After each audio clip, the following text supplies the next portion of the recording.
بسم اللہ الرحمن الرحیم. In the name of Allah, the Beneficent, the Merciful. شروع اللہ کے نام سے جو بڑا مہربان نہایت رحم والا ہے. اس کتاب کا اتارا جانا خدائے غالب اور حکمت والے کی طرف سے ہے. اے پیغمبر صلی اللہ علیہ وآلہ وسلم، ہم نے یہ کتاب تمہاری طرف سچائی کے ساتھ نازل کی ہے، تو خدا کی عبادت کرو، یعنی اس کی عبادت کو شرک سے خالص کر کے. دیکھو، خالص عبادت خدا ہی کے لیے زیبا ہے، اور جن لوگوں نے اس کے سوا اور دوست بنائے ہیں وہ کہتے ہیں کہ ہم ان کو اس لیے پوچھتے ہیں کہ ہم کو خدا کا مقرب بنا دیں. تو جن باتوں میں اختلاف کرتے ہیں خدا ان میں ان کا فیصلہ کر دے گا. بے شک خدا اس شخص کو جو جھوٹا ناشکرا ہے ہدایت نہیں دیتا. اگر خدا کسی کو اپنا بیٹا بنانا چاہتا تو اپنی مخلوق میں سے جس کو چاہتا انتخاب کر لیتا. وہ پاک ہے، وہی تو خدا یکتا اور غالب ہے. اسی نے آسمانوں اور زمین کو تدبیر کے ساتھ پیدا کیا ہے، اور وہی رات کو دن پر لپیٹتا اور دن کو رات پر لپیٹتا ہے، اور اسی نے سورج اور چاند کو بس میں کر رکھا ہے. سب ایک وقت مقرر تک چلتے رہیں گے. دیکھو، وہی غالب اور بخشنے والا ہے. اسی نے تم کو ایک شخص سے پیدا کیا، پھر اس سے اس کا جوڑا بنایا، اور اسی نے تمہارے لیے 4 پایوں میں سے 8 جوڑے بنائے. وہی تم کو تمہاری ماؤں کے پیٹ میں پہلے ایک طرح پھر دوسری طرح 3 اندھیروں میں بناتا ہے. یہی خدا تمہارا پروردگار ہے، اسی کی بادشاہی ہے، اس کے سوا کوئی معبود نہیں. پھر تم کہاں پھرے جاتے ہو؟ اگر ناشکری کرو گے تو خدا تم سے بے پرواہ ہے، اور وہ اپنے بندوں کے لیے ناشکری پسند نہیں کرتا. اور اگر شکر کرو گے تو وہ اس کو تمہارے لیے پسند کرے گا، اور کوئی اٹھانے والا دوسرے کا بوجھ نہیں اٹھائے گا. پھر تم کو اپنے پروردگار کی طرف لوٹنا ہے، پھر جو کچھ تم کرتے رہے وہ تم کو بتائے گا. وہ تو دلوں کی پوشیدہ باتوں تک سے آگاہ ہے. اور جب انسان کو تکلیف پہنچتی ہے تو اپنے پروردگار کو پکارتا اور اس کی طرف دل سے رجوع کرتا ہے. پھر جب وہ اس کو اپنی طرف سے کوئی نعمت دیتا ہے تو جس کام کے لیے پہلے اس کو پکارتا ہے اسے بھول جاتا ہے، اور خدا کا شریک بنانے لگتا ہے تاکہ لوگوں کو اس کے رستے سے گمراہ کرے. کہہ دو کہ اے کافر نعمت، اپنی ناشکری سے تھوڑا سا فائدہ اٹھا لے، پھر تو دوزخیوں میں ہوگا. بھلا مشرک اچھا ہے یا وہ جو رات کے وقتوں میں زمین پر پیشانی رکھ کر اور کھڑے ہو کر عبادت کرتا اور آخرت سے ڈرتا اور اپنے پروردگار کی رحمت کی امید رکھتا ہے؟ کہو بھلا جو لوگ علم رکھتے ہیں اور جو نہیں رکھتے دونوں برابر ہو سکتے ہیں؟ اور نصیحت تو وہی پکڑتے ہیں جو عقل مند ہیں. کہہ دو کہ اے میرے بندو جو ایمان لائے ہو، اپنے پروردگار سے ڈرو. جنہوں نے اس دنیا میں نیکی کی ان کے لیے بھلائی ہے، اور خدا کی زمین کشادہ ہے. جو صبر کرنے والے ہیں ان کو بے شمار ثواب ملے گا. کہہ دو کہ مجھ سے ارشاد ہوا ہے کہ خدا کی عبادت کو خالص کر کے اس کی بندگی کروں، اور یہ بھی ارشاد ہوا ہے کہ میں سب سے اول مسلمان بنوں. کہہ دو کہ اگر میں اپنے پروردگار کا حکم نہ مانوں تو مجھے بڑے دن کے عذاب سے ڈر لگتا ہے. کہہ دو کہ میں اپنے دین کو شرک سے خالص کر کے اس کی عبادت کرتا ہوں، تو تم اس کے سوا جس کی چاہو پرستش کرو. کہہ دو کہ نقصان اٹھانے والے وہی لوگ ہیں جنہوں نے قیامت کے دن اپنے آپ کو اور اپنے گھر والوں کو نقصان میں ڈالا. دیکھو، یہی صریح نقصان ہے. ان کے اوپر تو آگ کے سائبان ہوں گے اور نیچے اس کے فرش ہوں گے. یہ وہ عذاب ہے جس سے خدا اپنے بندوں کو ڈراتا ہے. تو اے میرے بندو، مجھ سے ڈرتے رہو. اور جنہوں نے اس سے اجتناب کیا کہ بتوں کو پوجیں اور خدا کی طرف رجوع کیا، ان کے لیے بشارت ہے. تو میرے بندوں کو بشارت سنا دو. جو بات کو سنتے اور اچھی باتوں کی پیروی کرتے ہیں، یہی وہ لوگ ہیں جن کو خدا نے ہدایت دی، اور یہی عقل والے ہیں. بھلا جس شخص پر عذاب کا حکم صادر ہو چکا، تو کیا تم ایسے دوزخی کو مخلصی دے سکو گے؟ لیکن جو لوگ اپنے پروردگار سے ڈرتے ہیں ان کے لیے اونچے اونچے محل ہیں جن کے اوپر بالا خانے بنے ہوئے ہیں، اور ان کے نیچے نہریں بہ رہی ہیں. یہ خدا کا وعدہ ہے، خدا وعدے کے خلاف نہیں کرتا. کیا تم نے نہیں دیکھا کہ خدا آسمان سے پانی نازل کرتا، پھر اس کو زمین میں چشمے بنا کر جاری کرتا، پھر اس سے کھیتی اگاتا ہے جس کے طرح طرح کے رنگ ہوتے ہیں. پھر وہ خشک ہو جاتی ہے تو تم اس کو دیکھتے ہو کہ زرد ہو گئی ہے، پھر اسے چورا چورا کر دیتا ہے. بے شک اس میں عقل والوں کے لیے نصیحت ہے. بھلا جس شخص کا سینہ خدا نے اسلام کے لیے کھول دیا ہو اور وہ اپنے پروردگار کی طرف سے روشنی پر ہو، تو کیا وہ سخت دل کافر کی طرح ہو سکتا ہے؟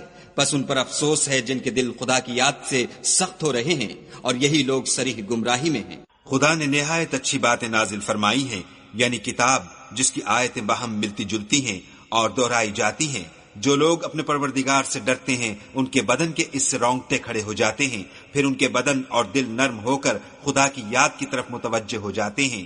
یہی خدا کی ہدایت ہے، وہ اس سے جس کو چاہتا ہے ہدایت دیتا ہے، اور جس کو خدا گمراہ کرے اس کو کوئی ہدایت دینے والا نہیں۔ بھلا جو شخص قیامت کے دن اپنے منہ سے برے عذاب کو روکتا ہو، کیا وہ ویسا ہو سکتا ہے جو چین میں ہو؟ اور ظالموں سے کہا جائے گا کہ جو کچھ تم کرتے رہے تھے اس کے مزے چکھو۔ جو لوگ ان سے پہلے تھے انہوں نے بھی تکذیب کی تھی، تو ان پر عذاب ایسی جگہ سے آ گیا کہ ان کو خبر ہی نہ تھی۔ پھر ان کو خدا نے دنیا کی زندگی میں رسوائی کا مزہ چکھا دیا، اور آخرت کا عذاب تو بہت بڑا ہے، کاش یہ سمجھ رکھتے۔ اور ہم نے لوگوں کے سمجھانے کے لیے اس قرآن میں ہر طرح کی مثالیں بیان کی ہیں تاکہ وہ نصیحت پکڑیں۔ یہ قرآن عربی ہے جس میں کوئی عیب اور اختلاف نہیں تاکہ وہ ڈر مانے۔ خدا ایک مثال بیان کرتا ہے کہ ایک شخص ہے جس میں کئی آدمی شریک ہیں، مختلف المزاج اور بدخو، اور ایک آدمی خاص ایک شخص کا غلام ہے، بھلا دونوں کی حالت برابر ہے؟ نہیں، الحمدللہ، بلکہ یہ اکثر لوگ نہیں جانتے۔ اے پیغمبر صلی اللہ علیہ وآلہ وسلم، تم بھی مر جاؤ گے اور یہ بھی مر جائیں گے، پھر تم سب قیامت کے دن اپنے پروردگار کے سامنے جھگڑو گے اور جھگڑا فیصل کر دیا جائے گا۔ تو اس سے بڑھ کر ظالم کون جو خدا پر جھوٹ بولے اور سچی بات جب اس کے پاس پہنچ جائے تو اسے جھٹلائے؟ کیا جہنم میں کافروں کا ٹھکانہ نہیں ہے؟ اور جو شخص سچی بات لے کر آیا اور جس نے اس کی تصدیق کی وہی لوگ متقی ہیں، وہ جو چاہیں گے ان کے لیے ان کے پروردگار کے پاس موجود ہے۔ نیکوکاروں کا یہی بدلہ ہے، تاکہ خدا ان سے برائیوں کو جو انہوں نے کی دور کر دے، اور نیک کاموں کا جو وہ کرتے رہے ان کو بدلہ دے۔ کیا خدا اپنے بندے کو کافی نہیں؟ اور یہ تم کو ان لوگوں سے جو اس کے سوا ہیں یعنی غیر خدا سے ڈراتے ہیں، اور جس کو خدا گمراہ کرے اسے کوئی ہدایت دینے والا نہیں، اور جس کو خدا ہدایت دے اس کو کوئی گمراہ کرنے والا نہیں۔ کیا خدا غالب اور بدلہ لینے والا نہیں ہے؟ اور اگر تم ان سے پوچھو کہ آسمانوں اور زمین کو کس نے پیدا کیا تو کہہ دیں گے کہ خدا نے۔ کہو کہ بھلا دیکھو تو جن کو تم خدا کے سوا پکارتے ہو، اگر خدا مجھ کو کوئی تکلیف پہنچانی چاہے تو کیا وہ اس تکلیف کو دور کر سکتے ہیں؟ یا اگر مجھ پر مہربانی کرنا چاہے تو وہ اس کی مہربانی کو روک سکتے ہیں؟ کہہ دو کہ مجھے خدا ہی کافی ہے، بھروسہ رکھنے والے اسی پر بھروسہ رکھتے ہیں۔ کہہ دو کہ اے قوم، تم اپنی جگہ عمل کیے جاؤ، میں اپنی جگہ عمل کیے جاتا ہوں، ان قریب تم کو معلوم ہو جائے گا کہ کس پر عذاب آتا ہے جو اسے رسوا کرے گا، اور کس پر ہمیشہ کا عذاب نازل ہوتا ہے۔ ہم نے تم پر کتاب لوگوں کی ہدایت کے لیے سچائی کے ساتھ نازل کی ہے، تو جو شخص ہدایت پاتا ہے تو اپنے بھلے کے لیے، اور جو گمراہ ہوتا ہے تو گمراہی سے اپنا ہی نقصان کرتا ہے۔ اور اے پیغمبر صلی اللہ علیہ وآلہ وسلم، تم ان کے ذمہ دار نہیں ہو۔ خدا لوگوں کے مرنے کے وقت ان کی روحیں قبض کر لیتا ہے، اور جو مرے نہیں ان کی روحیں سوتے میں قبض کر لیتا ہے، پھر جن پر موت کا حکم کر چکتا ہے ان کو روک رکھتا ہے، اور باقی روحوں کو ایک وقت مقرر تک کے لیے چھوڑ دیتا ہے۔ جو لوگ فکر کرتے ہیں ان کے لیے اس میں نشانیاں ہیں۔ کیا انہوں نے خدا کے سوا اور سفارشی بنا لیے ہیں؟ کہو کہ خواہ وہ کسی چیز کا بھی اختیار نہ رکھتے ہوں اور نہ کچھ سمجھتے ہی ہوں۔ کہہ دو کہ سفارش تو سب خدا ہی کے اختیار میں ہے، اسی کے لیے آسمانوں اور زمین کی بادشاہت ہے، پھر تم اسی کی طرف لوٹ کر جاؤ گے۔ اور جب تنہا خدا کا ذکر کیا جاتا ہے تو جو لوگ آخرت پر ایمان نہیں رکھتے ان کے دل منقبض ہو جاتے ہیں، اور جب اس کے سوا اوروں کا ذکر کیا جاتا ہے تو خوش ہو جاتے ہیں۔ کہو کہ اے خدا، اے آسمانوں اور زمین کے پیدا کرنے والے اور پوشیدہ اور ظاہر کے جاننے والے، تو ہی اپنے بندوں میں ان باتوں کا جن میں وہ اختلاف کرتے رہے ہیں فیصلہ کرے گا۔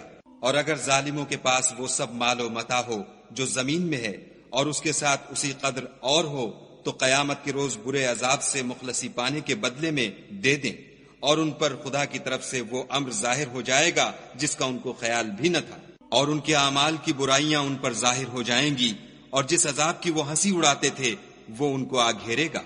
جب انسان کو تکلیف پہنچتی ہے تو ہمیں پکارنے لگتا ہے، پھر جب ہم اس کو اپنی طرف سے نعمت بخشتے ہیں تو کہتا ہے کہ یہ تو مجھے میرے علم و دانش کے سبب ملی ہے۔ نہیں، بلکہ وہ آزمائش ہے، مگر ان میں سے اکثر نہیں جانتے۔ جو لوگ ان میں سے پہلے تھے وہ بھی یہی کہا کرتے تھے، تو جو کچھ وہ کیا کرتے تھے ان کے کچھ کام بھی نہ آیا، ان پر ان کے اعمال کے وبال پڑ گئے، اور جو لوگ ان میں سے ظلم کرتے رہے ہیں ان پر ان کے عملوں کے وبال عنقریب پڑیں گے اور وہ خدا کو عاجز نہیں کر سکتے۔ کیا ان کو معلوم نہیں کہ خدا ہی جس کے لیے چاہتا ہے رزق کو فراخ کر دیتا ہے اور جس کے لیے چاہتا ہے تنگ کر دیتا ہے؟ جو لوگ ایمان لاتے ہیں ان کے لیے اس میں بہت سی نشانیاں ہیں۔ اے پیغمبر صلی اللہ علیہ وآلہ وسلم، میری طرف سے لوگوں کو کہہ دو کہ اے میرے بندو، جنہوں نے اپنی جانوں پر زیادتی کی ہے، خدا کی رحمت سے نا امید نہ ہونا۔ خدا تو سب گناہوں کو بخش دیتا ہے اور وہ تو بخشنے والا مہربان ہے۔ اور اس سے پہلے کہ تم پر عذاب واقع ہو، اپنے پروردگار کی طرف رجوع کرو اور اس کے فرما بردار ہو جاؤ، پھر تم کو مدد نہیں ملے گی۔ اور اس سے پہلے کہ تم پر ناگہاں عذاب آ جائے اور تم کو خبر بھی نہ ہو، اس نہایت اچھی کتاب کی جو تمہارے پروردگار کی طرف سے تم پر نازل ہوئی ہے پیروی کرو، کہ مبادا اس وقت کوئی متنفس کہنے لگے کہ ہائے ہائے، اس تفسیر پر افسوس ہے جو میں نے خدا کے حق میں کی اور میں تو ہنسی ہی کرتا رہا، یا یہ کہنے لگے کہ اگر خدا مجھ کو ہدایت دیتا تو میں بھی پرہیزگاروں میں ہوتا، یا جب عذاب دیکھ لے تو کہنے لگے کہ اگر مجھے پھر ایک دفعہ دنیا میں جانا ہو تو میں نیکوکاروں میں ہو جاؤں۔ خدا فرمائے گا، کیوں نہیں، میری آیتیں تیرے پاس پہنچ گئی ہیں، مگر تو نے ان کو جھٹلایا اور شیخی میں آ گیا اور تو کافر بن گیا۔ اور جن لوگوں نے خدا پر جھوٹ بولا، تم قیامت کے دن دیکھو گے کہ ان کے منہ کالے ہو رہے ہوں گے۔ کیا غرور کرنے والوں کا ٹھکانہ دوزخ میں نہیں ہے؟ اور جو پرہیزگار ہیں ان کی سعادت اور کامیابی کے سبب خدا ان کو نجات دے گا، نہ تو ان کو کوئی سختی پہنچے گی اور نہ غمناک ہوں گے۔ خدا ہی ہر چیز کا پیدا کرنے والا ہے اور وہی ہر چیز کا نگراں ہے۔ اسی کے پاس آسمانوں اور زمین کی کنجیاں ہیں، اور جنہوں نے خدا کی آیتوں سے کفر کیا وہی نقصان اٹھانے والے ہیں۔ کہہ دو کہ اے نادانو، تم مجھ سے یہ کہتے ہو کہ میں غیر خدا کی پرستش کرنے لگوں، اور اے محمد صلی اللہ علیہ وآلہ وسلم، تمہاری طرف اور ان پیغمبروں کی طرف جو تم سے پہلے ہو چکے ہیں یہی وحی بھیجی گئی ہے کہ اگر تم نے شرک کیا تو تمہارے عمل برباد ہو جائیں گے اور تم زیاں کاروں میں ہو جاؤ گے، بلکہ خدا ہی کی عبادت کرو اور شکر گزاروں میں ہو۔ اور انہوں نے خدا کی قدر شناسی جیسی کرنی چاہیے تھی، نہیں کی، اور قیامت کے دن تمام زمین اس کی مٹھی میں ہوگی اور آسمان اس کے داہنے ہاتھ میں لپٹے ہوں گے، اور وہ ان لوگوں کے شرک سے پاک اور عالی شان ہے۔ اور جب سور پھونکا جائے گا تو جو لوگ آسمان میں ہیں اور جو زمین میں ہیں سب بے ہوش ہو کر گر پڑیں گے، مگر وہ جس کو خدا چاہے۔ پھر دوسری دفعہ پھونکا جائے گا تو فوراً سب کھڑے ہو کر دیکھنے لگیں گے، اور زمین اپنے پروردگار کے نور سے چمک اٹھے گی اور اعمال کی کتاب کھول کر رکھ دی جائے گی، اور پیغمبر اور گواہ حاضر کیے جائیں گے، اور ان میں انصاف کے ساتھ فیصلہ کیا جائے گا اور بے انصافی نہیں کی جائے گی۔ اور جس شخص نے جو عمل کیا ہوگا اس کو اس کا پورا پورا بدلہ مل جائے گا، اور جو کچھ یہ کرتے ہیں اس کو سب کی خبر ہے۔ اور کافروں کو گروہ گروہ بنا کر جہنم کی طرف لے جائیں گے، یہاں تک کہ جب وہ اس کے پاس پہنچ جائیں گے تو اس کے دروازے کھول دیے جائیں گے، تو اس کے داروغہ ان سے کہیں گے کہ کیا تمہارے پاس تم ہی میں سے پیغمبر نہیں آئے تھے جو تم کو تمہارے پروردگار کی آیتیں پڑھ پڑھ کر سناتے اور اس دن کے پیش آنے سے ڈراتے تھے؟ کہیں گے کیوں نہیں، لیکن کافروں کے حق میں عذاب کا حکم تحقیق ہو چکا تھا۔ کہا جائے گا کہ دوزخ کے دروازوں میں داخل ہو جاؤ، ہمیشہ اس میں رہو گے، تکبر کرنے والوں کا برا ٹھکانہ ہے۔ اور جو لوگ اپنے پروردگار سے ڈرتے ہیں ان کو گروہ گروہ بنا کر بہشت کی طرف لے جائیں گے، یہاں تک کہ جب اس کے پاس پہنچ جائیں گے اور اس کے دروازے کھول دیے جائیں گے تو اس کے داروغہ ان سے کہیں گے کہ تم پر سلام، تم بہت اچھے رہے، اب اس میں ہمیشہ کے لیے داخل ہو جاؤ۔ وہ کہیں گے کہ خدا کا شکر ہے جس نے اپنے وعدے کو ہم سے سچا کر دیا اور ہم کو اس زمین کا وارث بنا دیا، ہم بہشت میں جس مکان میں چاہیں رہیں، تو اچھے عمل کرنے والوں کا بدلہ بھی کیسا خوب ہے۔ تم فرشتوں کو دیکھو گے کہ عرش کے گرد گھیرا باندھے ہوئے ہیں اور اپنے پروردگار کی تعریف کے ساتھ تسبیح کر رہے ہیں، اور ان میں انصاف کے ساتھ فیصلہ کیا جائے گا اور کہا جائے گا کہ ہر طرح کی تعریف خدا ہی کو سزاوار ہے جو سارے جہان کا مالک ہے۔